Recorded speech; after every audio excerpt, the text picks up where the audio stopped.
พี่น้องเจ้า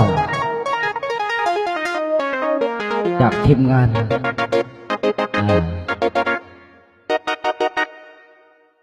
จากบดีผู้ประกาศศึกษาศิลปะน้องพี่น้องเนาะทีมงานดมสารวัตรพระพื้นสีผาพระมวลเนาะดมบ้านแดงน้อยเนาะพี่น้องบ้านห้วยส่วนบ้านทอเฮือได้ว่าบ้านแดงน้อยของเฮาเนาะ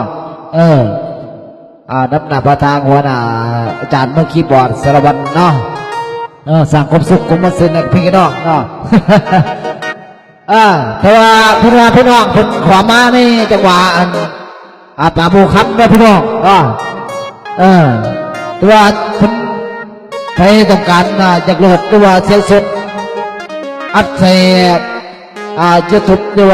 US ของ NB มาหาเพิ่นเนาะทั้งทางสารวัตรมีจำหน่ายให้เปิดขอมาในจังหวะป่าบูคับเอาเสร็จ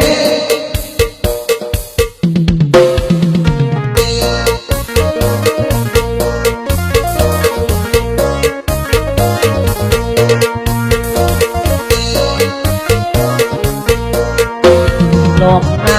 วได้เจียมอุ่นภาพที่พี่เก็บหอดผู้สาวเจ้าอยู่จังเลยน้องก็หูอยู่บ่ไอ้ร้อนตุ้มชาหนาวไปแต่หัวใจหอนหาวเจ้าไม่สาวผู้บ้านอยู่กับคนปล่อยกับน้าเราพาน้องมาโอ้ป้ากับพ่อ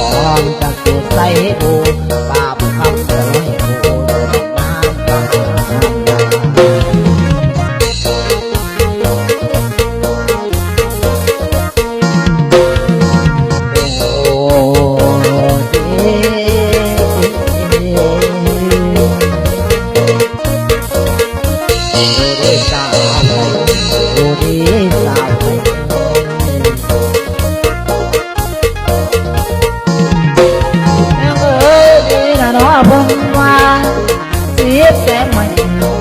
สาวแห้งไม่คืนแห้งดอกไม้ดู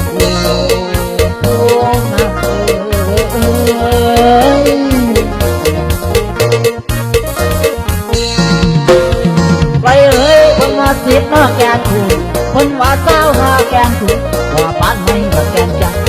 ว่าปานไม่ว่าแกน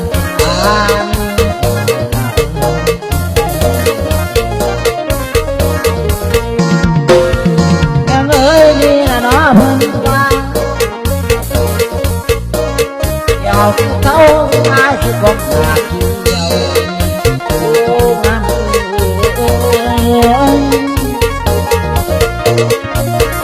ไว้เอ้ยตาใครเป็นเรามากา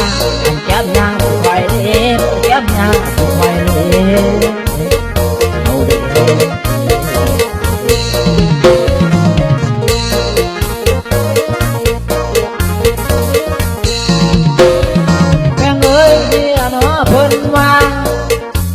แดงใหม่สาวแดงใหม่มือแดงดอกไม้ดู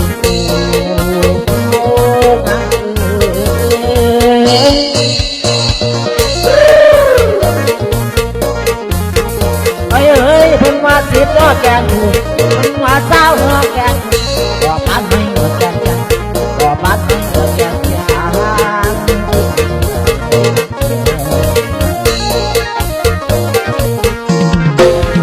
ไปเอ้ยยาเลี้ยงข้าวจำมาตัวที่พกมาไปเอ้ยเอาเคยกินน้ำกันตัวพี่น้องดำไปเอ้ยไอ้กินเต็มตอนเที่ยงสี่ต้องเฮามีเรียกเขาเคยกินเขาเคยเบาตาปนาเคยเบาตาปนา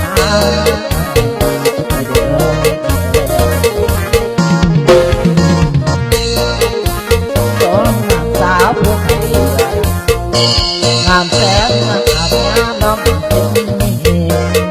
สาวผู้ไทยงามแท้คนดีจนบ้าเพลงของผู้ไทยสุดบ้าเพลงความถิ่นผู้ไทย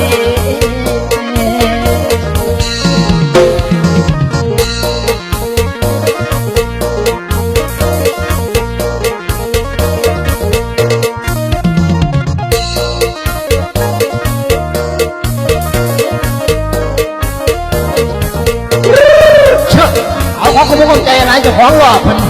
โอ้ยร้านก็แพงเอาผู้ใดต้องการเนาะเอาเสียงนี่เสียงดีๆมาอัดนั่งเทวตรีหัวหน้าสารวัตรเนาะอับใส่พี่อับใส่น้องเนาะพิการไม่งั้นขึ้นเรื่องไม่ใส่ยาเต็มยาลื่นเอินหาเพิ่นเนาะเอินหามาใส่บริการให้พี่ให้น้องราคาย่ำเย่าพี่น้องอีกชึก